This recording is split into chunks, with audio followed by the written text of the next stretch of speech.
پیر بابا علیه رحمته څومره مجاهدات یې کړي دي، داسې زګي کې چیلې باسلې دي، داسې زګي کې عبادتونه کړي چې انسان ورځې هم پکې یریږي. زما او ستا غوندې سړی ورځې هم هلته 2 غنټې نشي پاته کېدی، ساه یې تنګېږي، او دا په میاشتې په کالونو مخ په ناسو چیلې به یې باسلې وظایف به یې کول.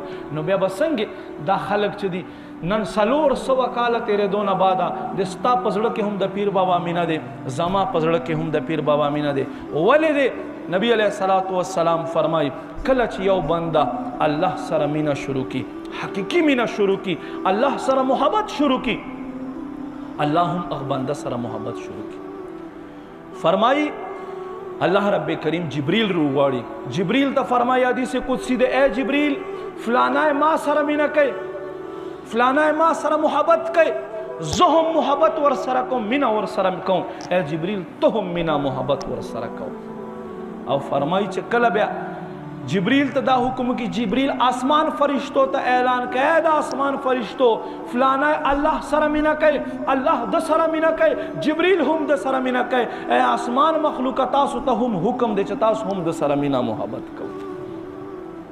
ځکه حضور فرمایي زما 2 وزیران په ځمکه کې دي او 2 په آسمانونو کې دي. فرمایي میکائیل او اسرافیل زما په آسمانونو کې وزیران دي او په ځمکه کې ابوبکر او عمر زما وزیران دي. نو فرمایي چې کله دا اعلانو کې بیا جبریل ځمکې ته راشي وایي اے خلکو، اے خلکو فلانا الله سره مینه کوي، الله د سره مینه کوي، او جبریل د سره مینه کوي، آسمان مخلوق د سره مینه کوي، اے د ځمکې خلکو تاسو ته هم حکم دی چې تاسو هم د فلانی سره مینه محبت ساتئ.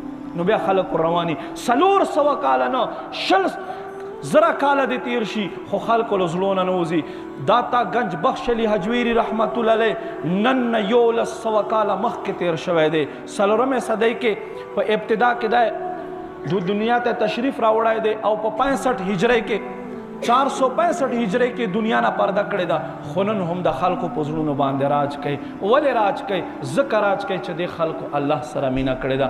الله فرمایي چې کله ما بنده ما ته رانږدې شي یوه ولیشت، فرمایي زما رحمت دته یو قدم ورنږدې شي، فرمایي چې دی ما ته یو قدم راواخلي زما رحمت دغ بنده طرف ته په ورمنډه باندې شي، او کله چې زما دا بنده ما ته په منډه باندې شي فرمایي زما رحمت بیا دته غیږ ورکړي.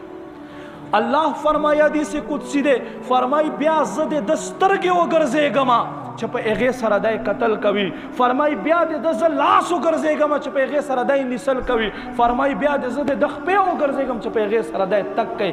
مطلب دا دی چې خپې دې وي، لاس دې وي، سترګې دې وي، خو په دې کې طاقت ته رب قدیر وي. هغه څنګه وي؟ حضرت موسی علیه السلام فرمایي څه وخت چې رب کریم په کوه طور باندې تجلی فرمایله او هغې تجلی سره زه بېهوشه شوم پرېوتم، حضرت موسی علیه السلام فرمایي دومره مې نظر تیز شو، دومره مې نظر تیز شو، فرمایي چې توره شپه دې وي، تور میږی دې وي او تورې تیږې لاندې دې روان وي، فرمایي زه 1 کیلومیټر په فاصلې باندې وي نه ماته ښکارېږي.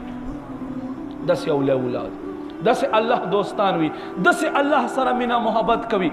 خو څوک چې الله رب کریم طرف ته راشي هغه په ذکر باندې خپل زړه ته سکون حاصل کی. نو ما عزتمند دا چیرته کیږي؟ دا شاد چیرته ملاویږي؟ دا لذت چیرته ملاویږي؟ دا محبت چیرته ملاویږي؟ دا د اولیاء الله په صحبت کې ملاویږي. نو اولیاء کرام په صحبت سره کینه